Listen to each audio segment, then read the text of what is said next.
A body of mass m starting from rest from origin moves along x-axis with constant power p.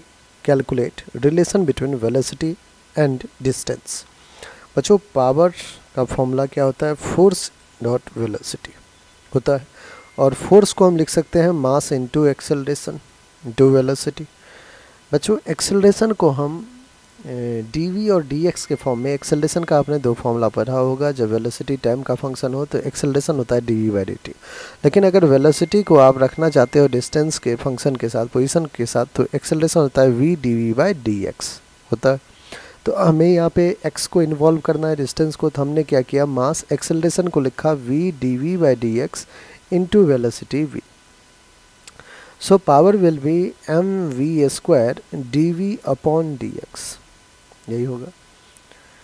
dx को बच्चों उस side ले जाते हैं तो पावर जो कि कांस्टेंट है dx is equals to M V square D V. Integrating both side, दोनों साइड बच्चों क्या कीजिए, इंटीग्रेट कर दीजिए। x का लिमिट पहले ओरिजिन पे था, अब सर्टेन डिस्टेंस x पे चला गया होगा, और v का लिमिट पहले रेस्ट पे था, initial velocity rest, final velocity v ले लेते हैं। p कांस्टेंट है, बाहर कीजिए, integration of dx will be x upper limit x lower limit x minus 0 will be x which is equals to m constant है, बाहर कर दिया, integration of v square D V will be v cube by 3। Upper limit है v, lower limit 0, तो v cube minus 0 will be v cube. तो हमसे यहाँ पे जो एक्सप्रेशन आ रहा है वो आ रहा है p into X is equals to m by 3 v cube.